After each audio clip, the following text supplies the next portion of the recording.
Good afternoon, good evening, or good morning from wherever you are joining us from today. Welcome to a Microsoft Reactor live stream event. My name is Kaylee, and I'm the event planner for the Redmond Reactor Space. Before we kick off the session, I have some housekeeping rules I'd like to run through.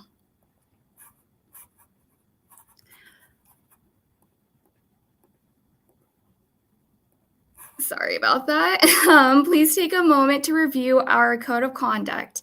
We seek to provide a respectful environment for both our audience and presenters. We encourage engagement in the chat, but please be mindful of your commentary and please remain professional and on topic. If you would like to refer back to today's session, you can do so on our Reactor YouTube channel after today's live stream. This session will run for about 1 hour. Please submit your questions through the chat and we will try to answer as many as possible. Additional learning links will be added to the chat during the session. It is now time to begin the session, so I will hand it over to today's speaker.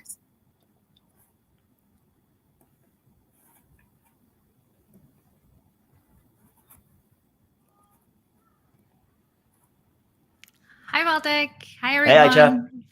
It's so exciting to be back. We're over 1 week now, and I see everyone is hacking in the Hack Together repo. There's exciting discussions, and we are here to answer some questions. It's an exciting session.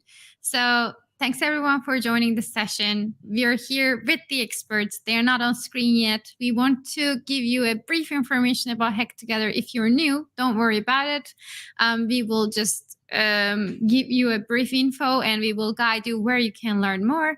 And then we will have all of our experts from Microsoft to answer all of your questions.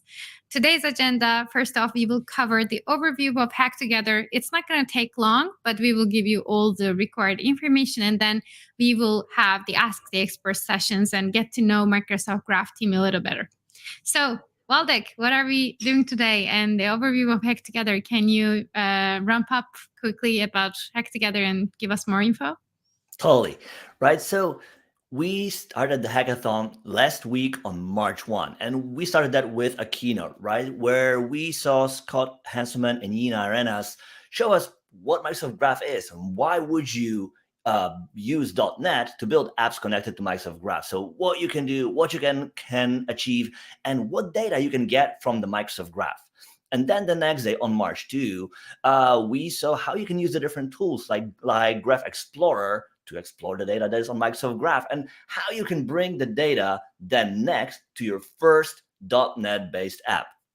Right, today we are on day 8th of the hackathon, March the 8th, and it's so cool, right? We are only 1 week in, and we've already seen so many cool projects and hacks. It's insane. Like we've seen even a person improve our own SDK. How cool is that, right? So all of that is in. There's a ton of engagement questions. So it's really cool to see everybody engaging with us and asking us tons of stuff. So we got a pile of questions to ask the experts.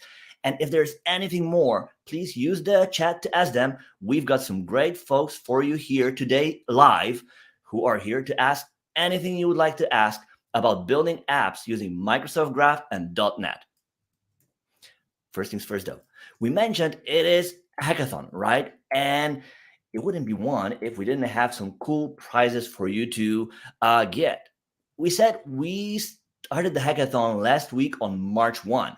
It's still not too late to join. You can join us anytime. You can join us even on the last day itself. Register, submit your hack, and you are eligible for prizes. How you would go about it? Go to this link that you see on the screen, aka.ms/hack-together/register. It's a short form you go through. You put in your name and also address. We want to know when you win a prize, where to send that prize to, right? And that's it. And you are good to go. Now we have a repo with tons of info, templates for apps, easy things to start. It's also a place where you can ask us anything whenever you need help, whenever you're looking for another person to hack with. That is the place to be. finally, prizes, right? We have some really cool prizes to give away to the winners. And the cool thing is you can enter the hack by yourself or as a team.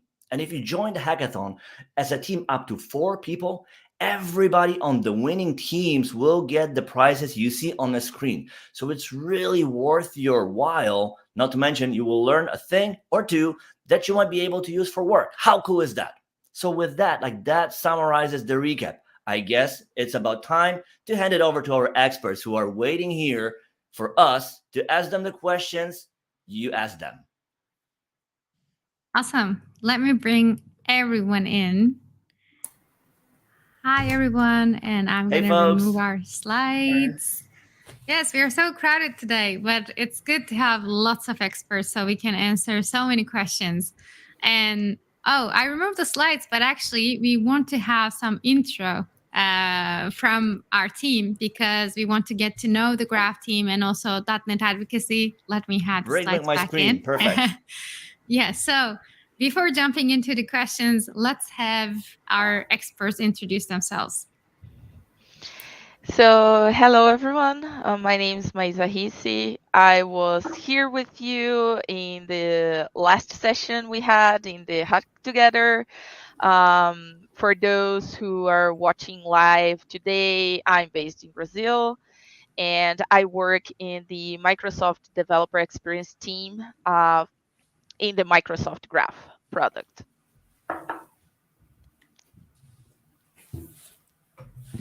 Hello, everybody. My name is Brian T. Jackett. I'm on the Microsoft Graph team. I specifically work with the customer and partner experience team. So we work with a lot of our folks who are building applications, integrating with Microsoft Graph, getting to know all the kind of ins and outs of what's available, what kind of solutions you can build with this. I've done a couple different community things in the past. There's an original thing called the 30 Days of Microsoft Graph. That's the most recent one. This was actually about 5 years ago. A good way for people to get introduced to what's available on Graph and how you can get ramped up on things. So really looking forward to talking to people and answering questions as they come in today. Hi everyone. My name is Andrew Mondi. I'm a software engineer in the Microsoft Graph DevX team. Primarily work on the different SDKs, Java, .NET, and the rest. I'm looking forward to answering your questions and help you out wherever we can. Hello everyone. This is Justin. I'm a senior cloud advocate at Microsoft here, and I'm actually from South Korea. It's now 1 a.m. here. It's completely midnight, and I'm really trying to sound down because everyone is sleeping around myself. So I don't want to get complaint from my neighbors. Anyway, so welcome to this session. I'm really happy to talk to you. We will be asking questions very quietly.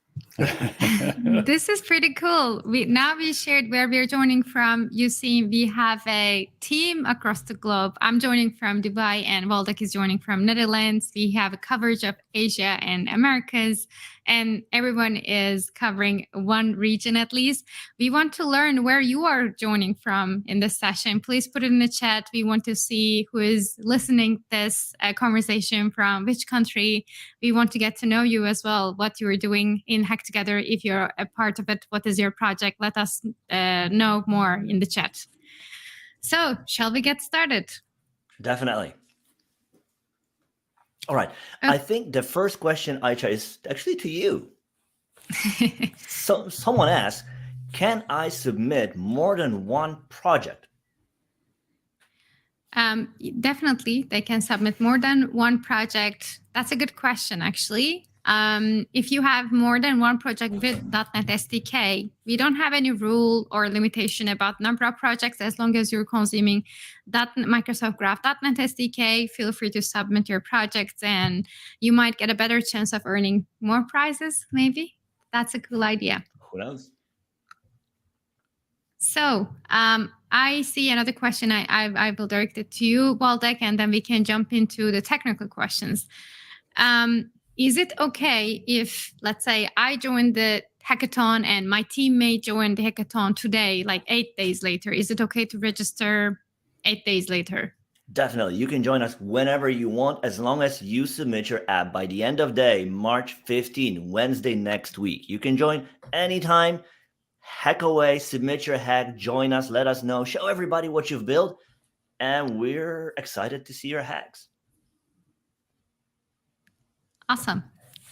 So let's get started. Our first question, and feel free to drop your questions in the chat. We are checking the chat live, and we are here to answer your questions too. We have a list of questions as well. The first question is to Justin.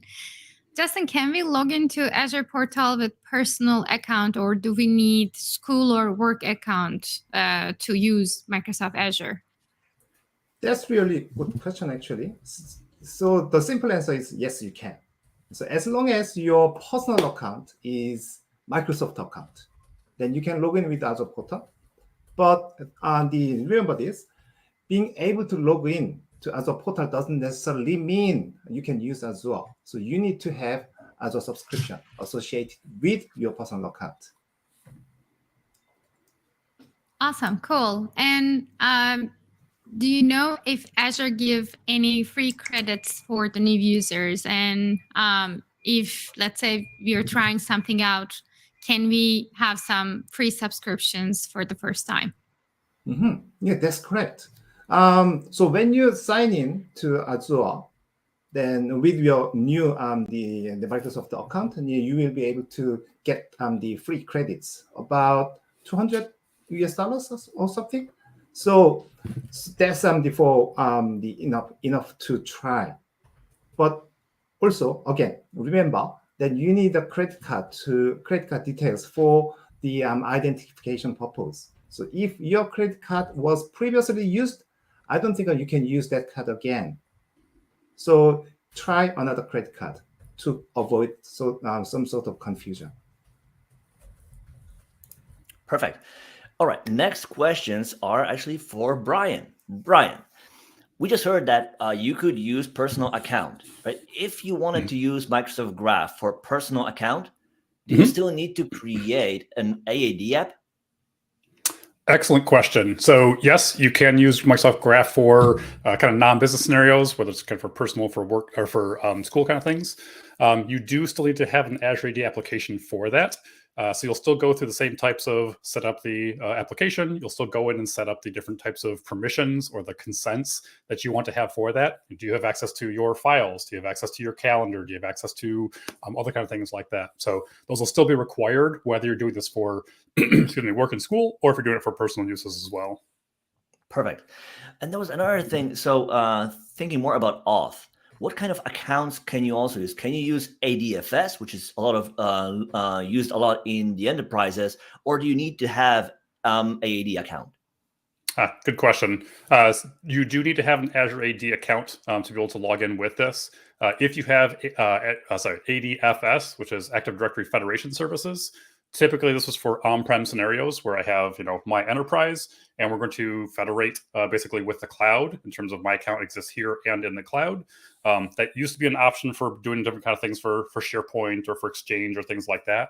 Unfortunately, with Graph, though, we are only allowed to authenticate using Azure AD. So you have to have essentially the cloud version of that for your representation. Gotcha. Cool. Another thing that we've seen people do a lot in the hack is asking, is it only or can you only build interactive apps, or can you also build daemon apps, like apps that are non-interactive, services that run in the background, and like can you also get a token for them without user interaction? Excellent question. Yeah, you can actually do both scenarios. So we have non-interactive applications. When you look at the documentation, you can see under our graph references, you'll see stuff for interactive, also called delegated, which is this application is going to act on your behalf. So we can actually go and access, again, your files, your plans, your tasks, your other kind of things that exist inside of Microsoft 365 and the consumer services and so forth. So interactive and delegated is definitely one scenario. We also do support non-interactive, or we also call application or app only. You'll see kind of different terms out there. But that's where, hey, there is no user in the mix for this. As you mentioned, could be a backend service. Maybe it's going to run nightly and go and get, again, your files, your emails, your whatever else. Do some kind of backend processing for that. It'll wake up, do its thing, and then kind of go back to sleep. But there's no user prompting there. There's no one actually sits at a keyboard, types in their password, or does their MFA, anything like that. It's all happening non-interactively, or that app-only kind of scenario. So both of those totally supported with Microsoft Graph. and great ways to actually be able to go and integrate with that. Excellent. Final question about Auth. So far at least. Can you tell us a bit more about the consent? Because that's something that came up a few times. Like, what is the consent? Like the first time you use an app, you see this page asking you to consent access. Like, what is that thing about? Absolutely. The way I like to think about this is we have both the application itself, but then there's also the user who's going to be using that application out there. What we do is we take essentially the intersection, what can the app do and what can the user do? And that's those two together, what we call effective permissions. So who's going to be able to do what with the application inside of the system? The way I like to kind of draw a parallel is, most folks, they have a smartphone or something like that. You install an app on there, maybe you go to a website and you want to access some kind of services. They'll prompt you for, hey, can I access your contacts? Can I access your files? Can I access your email? Can I access whatever else? That application, you need to provide your consent that, yes, you can actually go and read that for me and now display it in your app, in your mobile app, in your website, whatever else it might be. So the process of you getting that little pop-up that says, here are the 3 things that this app wants to do, that's basically you providing yes, I'm okay with you actually going to access that, or no, I'm not. And therefore, that app would not be able to if you did the decline on that. But that whole process of providing your consent for that now means that this application on your behalf can actually go and access those resources that you have explicitly defined for that. If in the future they decide to change that and they want to add more permissions, they would have to reprompt you for that. So, if you add something over time, that's kind of what we call incremental consent, where they may actually prompt just for your profile in the beginning. If they want to add something else in the future to unlock more features, or you've upgraded your plan with them, otherwise you can kind of get more access to things. Cool. Thank you. Awesome. So we have one question in the chat I want to drop in this discussion, actually. So it's asking, anyone has a sample with .NET 7 and Graph SDK 5. As you know, Graph SDK version 5 is new, so I'm sure they're looking for a couple of samples. Justin, today you're going to show us a sample with .NET 7 and Graph SDK version 5, right? Yeah, that's correct. Awesome. And Maisa, do you know if there is other samples available anywhere that we can share in the chat? Maybe also our audience can take a look. Sure. Yeah, we have some tutorials under the Microsoft Graph website that can help folks to go through some steps and create a client and things like that. So for sure, we can share. Okay. And actually, the templates that we have in the repo are also .NET 7. Yeah, exactly. Cool. So I have one question to Maisa. Is there any way to tell Azure Active Directory to allow all the requests from Microsoft Graph? And how can we do that? The only way of doing that, is it a global administrator to have allowing individual permissions, or is there any way to allow them all together? Yeah, so no, there isn't a way to allow everything and every permission we have on the graph. And to be honest, I believe you also don't want to do it, because as we mentioned in the last Hack Together session, permissions are there to help you control what your application does, what the kind of data your application consumes and reads, and the things, the actions that your application want to do. So you want to be intentional to what permissions you include in your application. And then some of those you can do by your own, because it doesn't require an admin to go and consent. So you can have access to that data under your tenant. But some of other applications, you will need an IT admin to go and consent for you. Thank you for clarification. Another question about the Graph Explorer, and we've seen a demo from Scott Hanselman, as well as we've seen demo from Rabeb. But there's an interesting question about Graph Explorer that one of the participants were asking. I'm seeing another tab called toolkit component between code snippets and adaptive cart. What is that for? So toolkit is a UI web component that you can use in your application. So for example, we have the person's card that you can use in your own application to show informations from people in your tenant, their names, their photo, and all of that. So we provide to you these informations that you can copy and paste into your application and take advantage of those.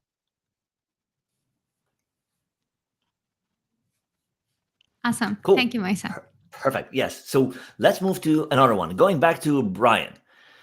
Will Microsoft Graph, support Microsoft Planner, Forms, To Do, and OneNote? Great question. We actually support a lot of different services within Microsoft 365 on Microsoft Graph. We kind of consider the de facto place if you're building APIs to go and release them. So with that, we do support Planner already. We already have To Do on there and OneNote. Unfortunately, Forms is not one that we directly support. So if you're looking to go and get like your surveys and other things that have been sent in there, there's not yet an API for that. The other ones do have APIs available. The last piece that I'll kind of caveat in there is that we do actually have a number of different reporting use cases that Forms does have some data coming out of there. So for like the application itself, how many users are assigned to it and things like that, there are a couple pieces. But other than that, the majority of the services available through Microsoft 365, again, SharePoint, Exchange, Teams, Planner, Azure Active Directory, To Do, OneNote, a lot of those ones that we mentioned out there, those are all supported and already have things available that you can go and test today. Cool. I have one extra question. Oh, yeah, go. Sorry. From the chat, because it is about the APIs. Thanks, Brian, for explaining all the available APIs. There's a question in the chat asking if Microsoft Graph API provides Teams messages access as well, because Swami is trying to get Teams messages, and he mentions that if this is protected or if they can easily get the Teams messages by using Microsoft Graph API. Do you want me to take this one too? Yeah.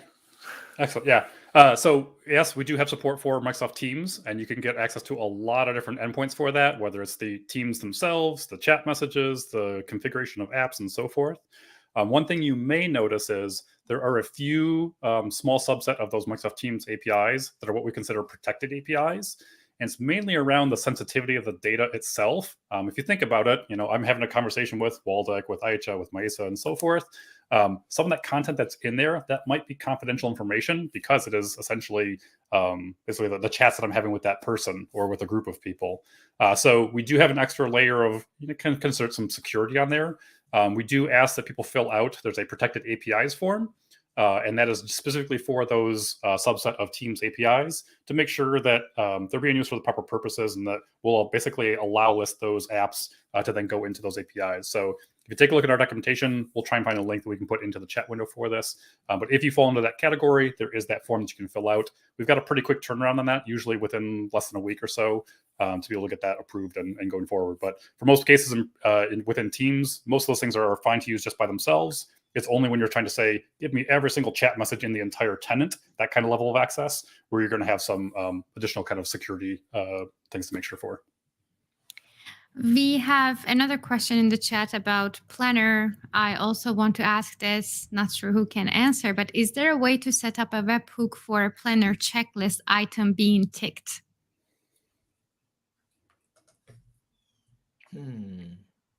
Do we collectively notice? Is there a webhook? That is an excellent question. We can probably try and answer here within the next few minutes as we do some little song and dance. We'll get back to this. Yeah. Okay, let's get back to this, and we can drop a link in the chat as well when we find out. Perfect. Awesome. With that, one more question to Brian, being the most popular person on the experts. Is Graph API extensible? Because as many things as it has to offer, there's always willingness to do more. Like, imagine that in my org, I want to store favorite fruit for everybody on the team. Can I do that on Graph? can I add the data to it, or how would that work? Yeah, that's a great question. And we actually get this pretty frequently. There are two different ways that you can actually extend the data that's already available in Microsoft Graph. At its core, we already have information for SharePoint, Exchange, for Planner, for tests, and so forth. That's kind of just like the base data that's already in there. If you want to extend that, though, there's kind of two options for this. They're both what we call extensions of the data. And the two flavors are either open extensions or schema extensions. Open extensions, as the name kind of implies, this is really, you get to put a key value pair that you want to add, and it's very flexible as to how you want to store that data, what you want to put into there. We basically just give you kind of property bags that you can go and update information and store that directly on Graph. That's then retrievable. You can go and use it in your processing and so forth. So that's for open extensions. The other option is what we call schema extensions. And this is more for, I want to take the existing data structure that's available with, let's say, my mail or from my user profile or something else. And you can literally add new attributes, again, kind of key value pairs, but I can literally extend the existing schema that exists within Graph. And then that, you can update it, you can read it, you can go and list it and so forth. But it's directly part of the schema itself within your tenant. So both of those options are available. And we do see a lot of our different customers and partners building solutions that make use of that for both open and schema extensions. Perfect. Awesome. I want to highlight one more question from the chat. So Sabi is asking about the licensing for Microsoft Graph. Is there any license that they need to be aware of about Microsoft Graph, or is it free? Can someone tell us which type of license they should have to use Microsoft Graph? I can take this one if you'd like to. Perfect. Yeah, feel free to. So for any user to be able to call into Microsoft Graph, they must have some form of licensing for Microsoft 365. It could be that they're a guest user in the tenant. It could be that they have a E1, E3, E5, an A1, A3, A5. Again, there's multiple different licenses that are out there. You have to have some form of license to be able to call in. So there's no quote unquote free access to Microsoft Graph, but in like 99% of the use cases, it'll be included in your user licensing. That said, there are a handful of APIs endpoints that do require something in addition to that. They may require a very specific type of license. We have some of our e-discovery APIs, which those do require like an E3 or an E5. There's a few of our Azure AD reporting endpoints that require like the Azure AD Premium 1 or Premium 2 license. So those are a few very, very small use cases that are out there. We try our best to document those as in the documentation. And we also did just release a set of documentation updates within the last week or two, actually, that do address some of the other scenarios to try and list out all the different endpoints that require that licensing. It's not 100% complete. We're working on getting into there, but do take a look at the documentation. You can go and find out which ones do fall into that category of it requires a license to call. Yes, and follow-up question to Waldek. Let's say that I'm a developer and I'm not sure if I will continue building with M365 or Graph. Do I have to have all these licenses, or is there any way that I can, try testing out about Microsoft Graph? Very short, no. You don't need to buy an E3, 5, A1, A2. You don't need any of that, right? So the cool thing, the short answer is no. The longer one is you can use the Microsoft 365 developer program to get a free tenant for dev purposes, right? So you can use that. As long as you use it, you will be able to use it as long as it's in use, right? So as long as you use it to build your apps, develop things, you can use it without any cost, right? So you will get a dev tenant for you to be able to use it to build your app. And the cool thing is that tenant comes with demo users, demo content. So it's not an empty shell. There is content in that allows you to develop your app against. And you can add to it your own users and content, whatever makes sense in the context of your app. Now, the next step is, imagine that you build your app and you also want to run a piece of it on Azure. So you need a database, infrastructure, serverless. That thing will cost you money. But the M365 developer tenant will not. So that part is for free for dev purposes only. Sounds great. So my next question to Justin. Justin, can we build .NET apps using Visual Studio Code? Because traditionally, we've been using Visual Studio while building .NET apps, but one of the participants were wondering if VS Code is a place they can also use. Oh, yeah, that's a really great question. So I used to use the Visual Studio only because I'm using the Windows machine. But the Visual Studio Code is nowadays .NET is the running cross-platform. So if you are the building an application on Windows or Mac or Linux box, and they are all using the running the Visual Studio Code. So you can actually write any code on the Visual Studio Code using .NET. Wow, perfect. Okay, so there's a chance to use .NET with Visual Studio Code, and I think that's a great place to discover as well. If you're a .NET developer and if you're a traditional Visual Studio user like myself, Visual Studio Code has great goodies for .NET nowadays, so that's a good place to take a look. That's right. So for example, so I'm using the Windows machine at home, and I'm bringing my MacBook laptop for the cafe work. And I also used GitHub Codespaces, which is based on the Ubuntu machine, which is Linux. So I use the 3 different places using Visual Studio Code for .NET application development. Yes, definitely. Great example, by the way. GitHub Codespaces is also another of my favorite. I have another question. I think this is more of an open format question. Why .NET is a great language to build apps for work or school? And I know you have a really funny answer for that. Actually, the first of all, I need to clarify what you refer as a .NET. So strictly speaking, .NET is not a programming language, actually. So .NET comprises 3 major programming languages, such as C#, F#, and Visual Basic. So, but on the other hand, .NET is rather a framework that developers can easily build an application quickly and efficiently. So if you think C# as a .NET, actually C# is one of the greatest object-oriented programming language to build applications, from desktop applications to mobile applications and web applications. So to build those applications, .NET Framework provides thousands of built-in features, including authentications and authorizations. So Microsoft Graph SDK is a part of this .NET Framework. So with this SDK, you can easily build an application and integrate with existing Microsoft 365 solutions seamlessly. So another good example of you need to use .NET the framework or .NET SDK is that .NET has large developer communities and ecosystems. Therefore, you can use it at work and school with many support directly from Microsoft or your local developer communities. Perfect. All right, we've got some more questions, and now we've got a few to Andrew. Andrew, what are some cool new features in Graph.NET SDK that help developers build apps? Oh yeah, I think that's a nice question. With the Graph SDK, you can it helps us build apps. One of the features I would mention is the page iterator. So what we see is when you're trying to call Graph and you're trying to access a collection, typically the Graph API will just return to you a subset of the results and a link to the next page.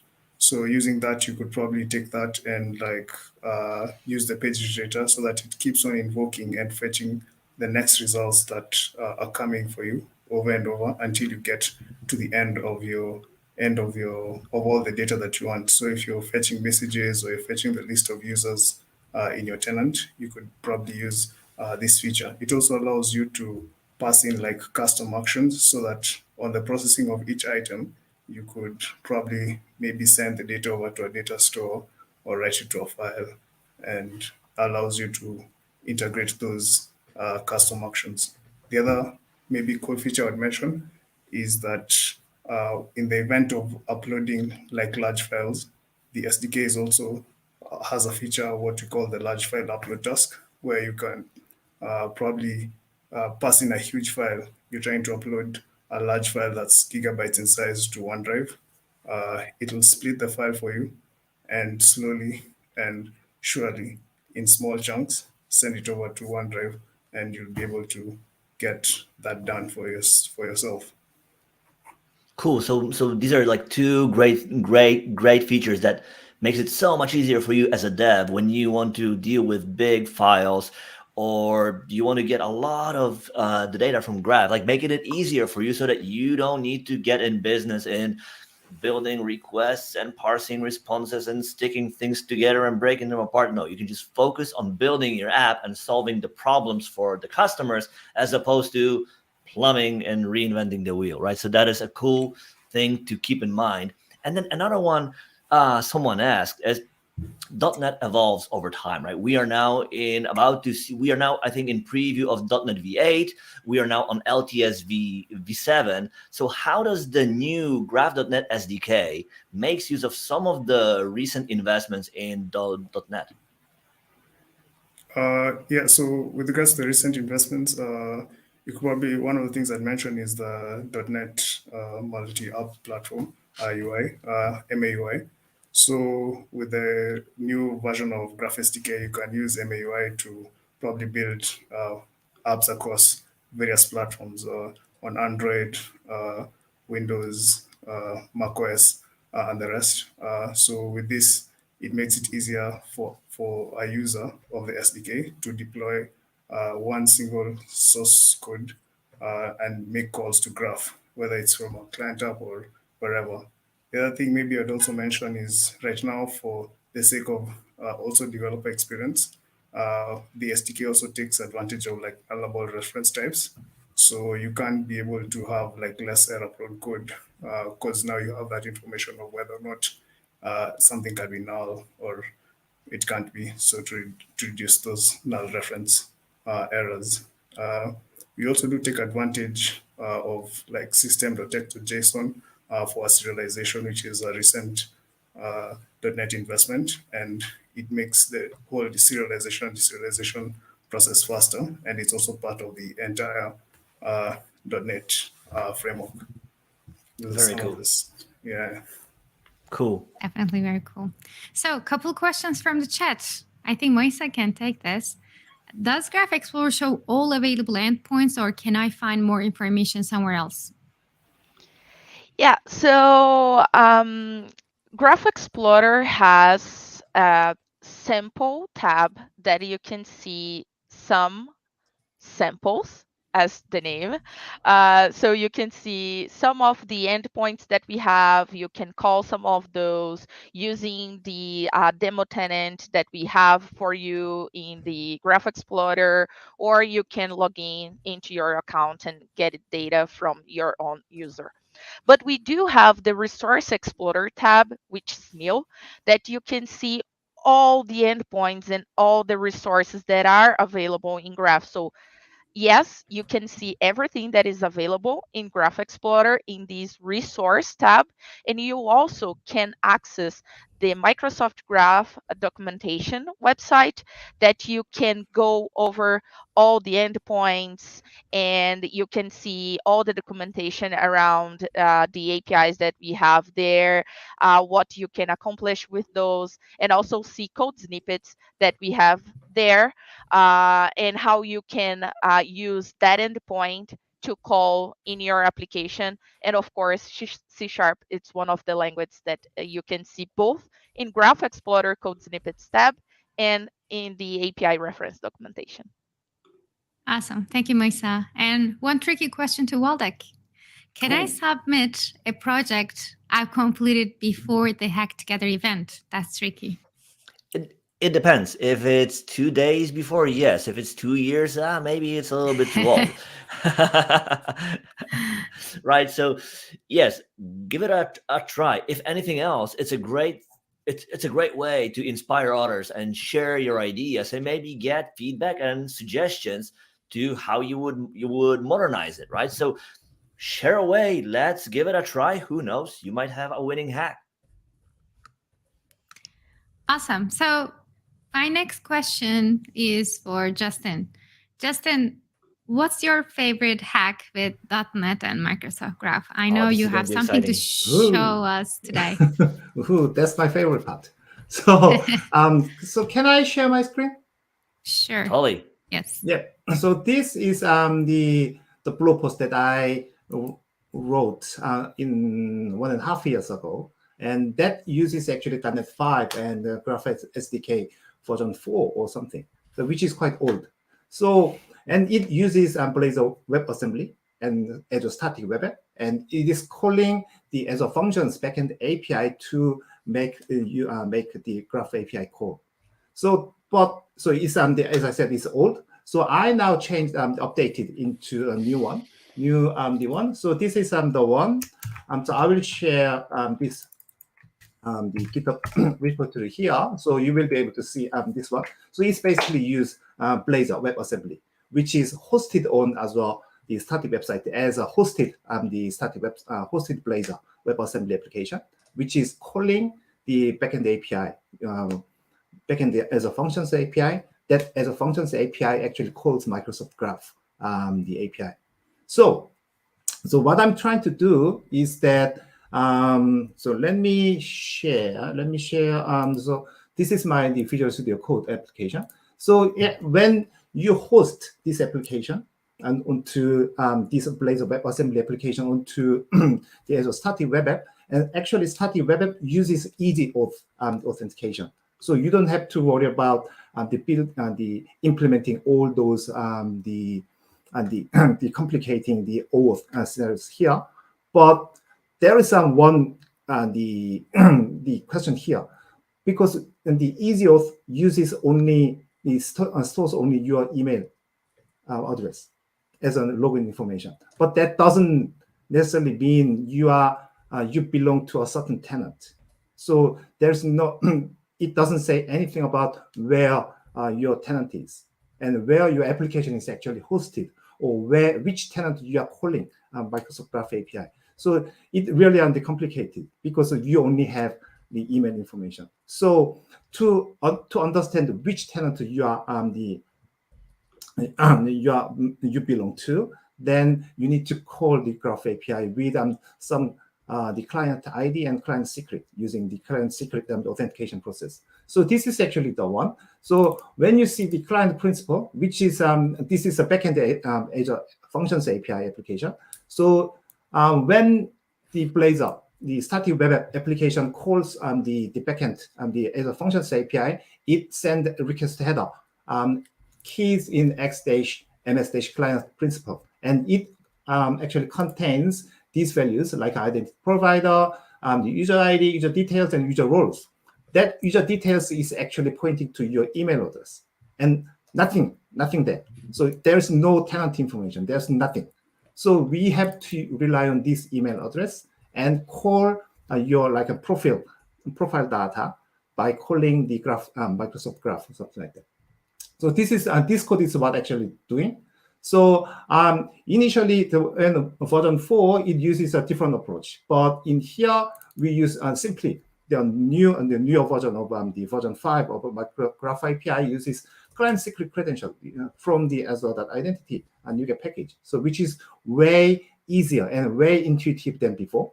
So thanks to the Microsoft Graph SDK team, I really appreciate it. It is way easier than before. So anyway, so I call the users data and check the user UPN with my email address. So if it is there, then it will show the logged in information. If it doesn't exist, it will show, where is it? So it doesn't, it will show you are not in this tenant or something like that. So let me show you how this works. So I will start the static web application locally here. Then, oops, not this one. So, yeah, it takes time. But anyway, so I built this application in here, and it will showing this tenant. So as you can see, so it will be running in my local machine here. So I will show that for some sort of thing. So while we are waiting, okay, so we have the local host 4280, which is locally running my the SOA application. Then if I click login button here, and it shows the mocking the information. So if I use the Microsoft the email address, and then it will showing me, so it will be changing. So not using this tenant because I use this different tenant. So if I instead, if I change this into something different, so let's say instead of using Justin.yoo at M365 dev here, which is I'm using this one, then it will show me that you are in actually the right tenant, something like that. Right. Cool. So I actually deployed this into the as a static web app, and here this is the one. So that's the running on my work account. So I'm doing the same thing. So if I log into there, and it will be showing the same style. You are not on the right tenant. So it takes time, and then your usually it's not the right tenant. But if I use different one, if I log into different one, which is I'm using the M365 dev KR, so then it will be showing the right information, something like that. So it really depends on which the tenant ID and client ID and client secret is using. Then you will be able to see the Blazor WebAssembly application is collecting your right information based on the login information on the Azure Static Web Apps Easy-Auth. Cool. So that's very cool. That's my end of my demo. Perfect. Thank you so much. This is very cool to see. Aisha, do we have any more questions? I believe we do. We do. Yes. So Stefan's question, feel free to take it. Yeah. Let me scroll back. Or is it already showing on a screen? No, it's not yet. Yeah, let me put. So that is a question to Maisa. Does the Graph SDK, and I believe that he mentions or he refers to Graph.NET SDK v5, work in Blazor WebAssembly? Then you would no longer need to build a proxy to call Graph. Yeah, so yes, it does. But the short answer would say it's easier for now to use Microsoft Graph.NET v4 because we do have a library that's called identity.web that can help you with the authentication flow and all of that, and will abstract a lot of the complexity from your code. But unfortunately, we are still working to update this library to v5. So you can access, for example, the template that we have in the Hack Together repo. You will see that we have a template for Blazor, and we are using the identity web library, which is targeting v4. But we are working to get this updated to v5. We promise we will have this soon as possible.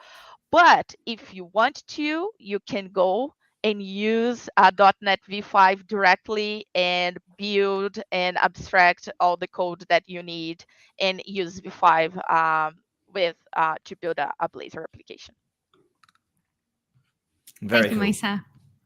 Awesome. So we have one more question. Let's try to answer. And I'm looking at Brian. If someone is using client ID and secrets for Microsoft Graph and Azure Function, how can we merge, or we have to use different client ID and secrets for both of them? Good question. I hope I'm understanding this properly. If you have multiple different applications and multiple secrets for different sets of kind of logins for this, how could you be able to either use the same one across multiple of them, or maybe increase security for this?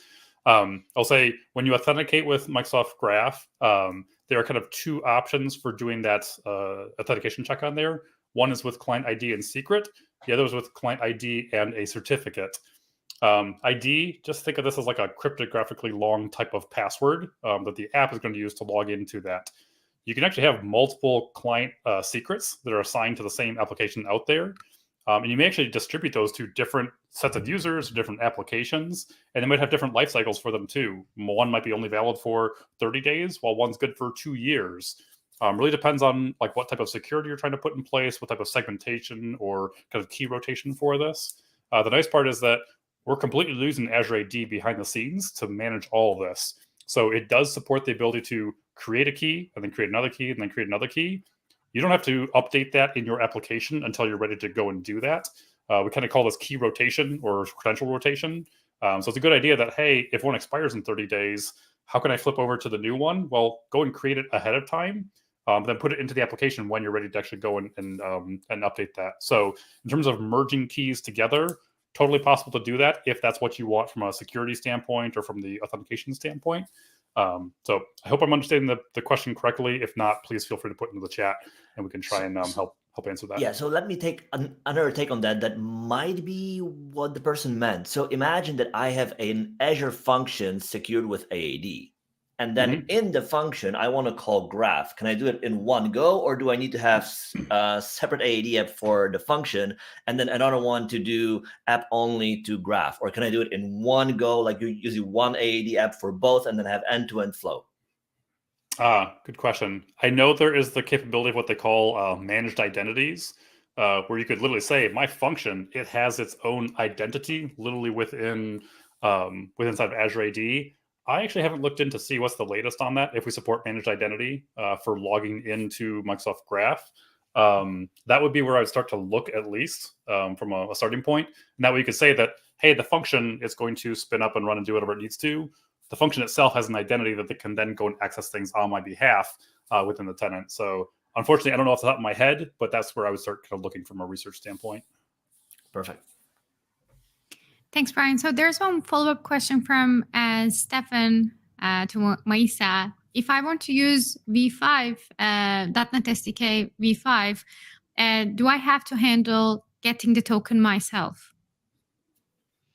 So the Microsoft Graph SDK helps you to get the token when you're authenticating with Graph, and you can use what we have and the middlewares that we have to help you with that. So you can create a client, you can get a token.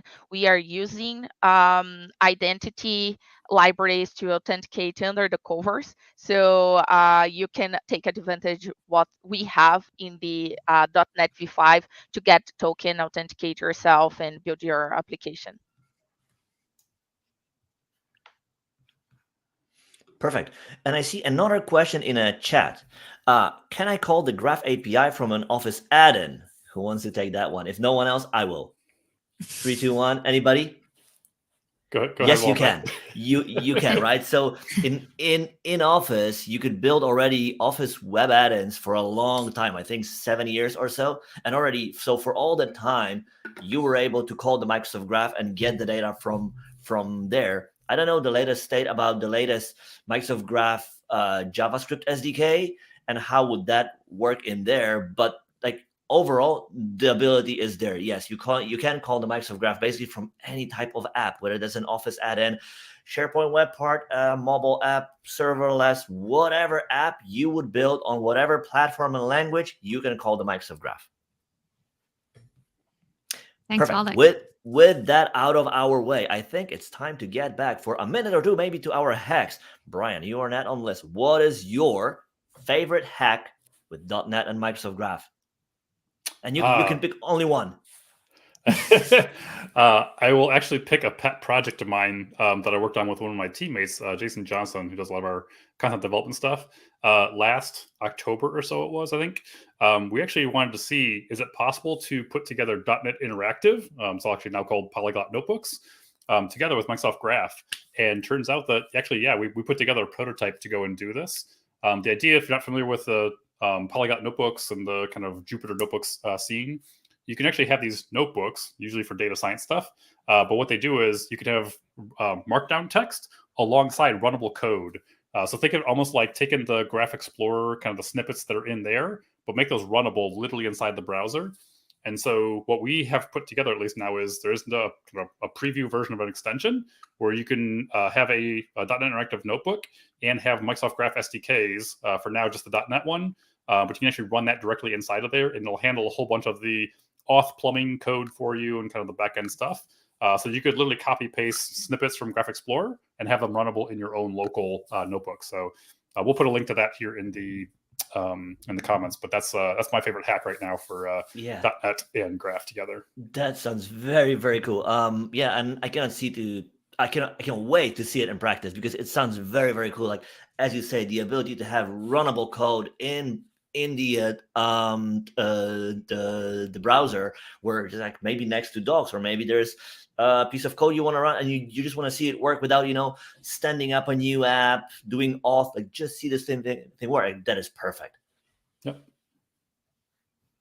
Aisha, Awesome. do you want to take another one? Yeah, so up next, Andrew. What is your favorite hack, Andrew, with .NET and Microsoft Graph? Yeah, so for me, I'd say it's something that's just so recently that's now part of the SDK. So I believe it's Stefan who noticed that our SDK right now, with regards to the batch requests, had this limitation where you'd only have to put like 20 requests at a time so that the batch request could be sent over to Graph API.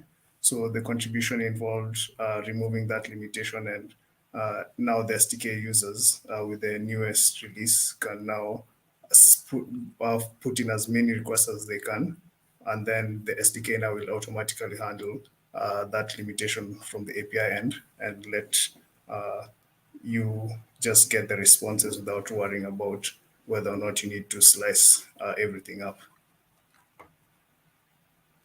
That's pretty cool. Thanks, Andrew. And this is a part of the SDK right now, right? Yeah, so it was a contribution that was made, and now it should be part of the SDK. Yeah. Awesome.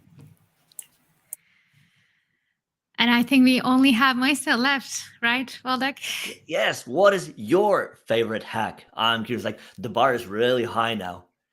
Yeah, so the thing is, Andrew stole my favorite hack because my favorite hack is what he was mentioned. It was a contribution from Stefan to our SDK. It was a project that he submitted to Hack Together, and we saw it. We saw the potential, and it was super interesting how Stefan was doing things. So we decided to bring the implementation to the Graph Core library, and now we will have it supported in the Graph Core, and not only as an extension as it was before. So this is my favorite hack from the last few months, I would say. Yeah, that is so cool. I mean, like we organize a hack, and then the next thing you know, people are improving our SDKs, and within a few days, their work is now merged into an SDK that is used by everybody in the world. How cool is that, folks? Like, if there's one thing that proves like the worth of do hack, like share your ideas, because next thing you know, you might end up in an SDK being used by everybody across the world who builds with Microsoft Graph and .NET. So that is really, really great example of how we can achieve more, right? Absolutely. Cool. We've got 2 minutes left. Unless there is one more burning question from the chat. There is a very good one that I will take live. Can we have all favorite hacks from all the panelists in one single chat so that we can learn from them? We can actually share all of them as a list, maybe with links in discussions. Aicha, what do you think? Would it work? Let's definitely do that. In Hack Together discussions, we will share all the favorite hacks from this panel. Perfect. All right. With a minute and a half until the end, I would like to thank every one of you experts who are here, shared your questions, like didn't shy away from even the hardest thing about Auth. We found everything about tokens and accounts and permissions and scopes. We learned about really cool features that are available in the Microsoft Graph.NET SDK that helps developers focus on building the app, solving problems for the customers, and not spending time in plumbing.